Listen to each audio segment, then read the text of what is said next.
السلام علیکم، شام بخیر سر پاکستان اور پیار پاکستان۔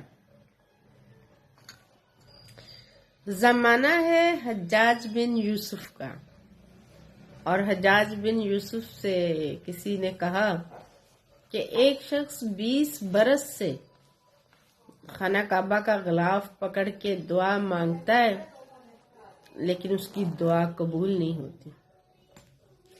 حجاج بن یوسف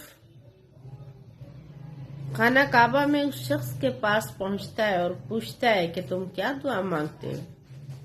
تو اس نے کہا میں نابینا ہوں اور میں دعا مانگتا ہوں کہ اللہ تعالیٰ مجھے آنکھیں دے دے۔ حجاج بن یوسف نے کہا اللہ نے اگر تجھے آنکھیں نہیں دی تو ضرور اس کا متبادل کچھ اور بہتر چیز دی ہوگی۔ تو اس نے کہا نہیں، ایسا بھی کچھ نہیں ہے، آنکھیں بھی نہیں دی متبادل بھی کچھ نہیں دیے۔ حجاج بن یوسف نے اپنی تلوار نکالی اور اس شخص کے ہاتھ میں پکڑا دی اور بولا کہ میں ٹھیک 3 دن بعد یہاں واپس لوٹوں گا، یا تو دعا مانگ کے اللہ سے اپنی آنکھیں لے لو یا تو میں تمہیں قتل کر دوں گا۔ یہ کہہ کر حجاج بن یوسف چلا گیا۔ 3 دن کے بعد حجاج بن یوسف واپس لوٹتا ہے تو اس شخص کی بینائی واپس آ چکی ہوتی ہے۔ آپ کو اندازہ ہے، مجھے بھی اندازہ ہے نا کہ اس نے پھر دعا کیسے مانگی ہوگی۔ جب جان پہ بن آئے پھر دعا کے اندر کوئی اور ہی بے قراری ہوگی، کچھ اور ہی بے بسی ہوگی، مانگنے کا ڈھنگ ہی کچھ اور ہوگا۔ اسی طرح ایک واقعہ میں نے پڑھا کہ ایک شخص کو کینسر ہو گیا اور آخری سٹیج پر تھا، تو ڈاکٹر نے کہا کہ دعا مانگیں، ہمارے پاس تو آپ کا کوئی علاج نہیں ہے۔ اس مانگنے والے نے یوں دعا مانگی کہ دوبارہ جب ٹیسٹ ہوئے تو کینسر غائب ہو چکا تھا۔ بات ہے ہماری دعاؤں میں شدت کی، ہمارے یقین کی، ہمارے عقیدے کی۔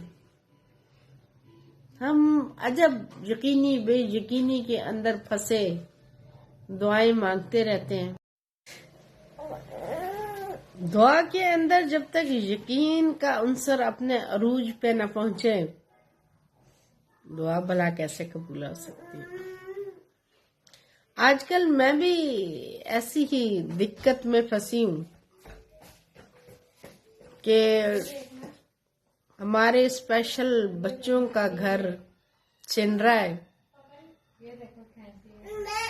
دشمن اپنی دشمنی دکھا چکے، انہیں نہ دنیا سے کوئی شرمندگی ہے نہ آخرت کا شاید کوئی ڈر ہے، اور ہماری دعائیں بھی شاید گم ہیں جو قبول نہیں ہوتی۔ لیکن اب کی بار میں پورے یقین کے ساتھ، میں پورے وثوق کے ساتھ آج یہ دعا مانگ رہی ہوں آپ سب کے سامنے، تاکہ آپ سب آمین بولیں میرے ساتھ کہ یہ زمین ان بچوں کے گھر کے لیے ہی استعمال ہوگی انشاءاللہ۔ اور یہ خاتون جنہوں نے یہ فیصلہ کیا، ان کو اپنا فیصلہ واپس لینا پڑے گا۔ یا تو یہ اپنا فیصلہ واپس لے لیں گی، یا تو پھر ان کے حق میں فیصلہ اوپر سے آ جائے گا۔ یہ میرا یقین ہے، اور بے یقینی تو تب ہو نا جب میں کسی انسان سے مانگ رہی ہوں، پھر مجھے بے یقینی ہو کہ پتہ نہیں فیصلہ ہمارے حق میں ہوگا بھی کہ نہیں؟ جب مانگنے والا اللہ سے مانگ رہا ہو اور مانگنے والا اپنی ذات کے لیے نہیں، مجبور لوگوں کے لیے مانگ رہا ہو، اور دینے والے کے خزانے میں کوئی کمی نہ ہو، اور دنیا کے اوپر جو چھوٹے چھوٹے فرعون مختلف محکموں میں بیٹھے ہوتے ہیں نا،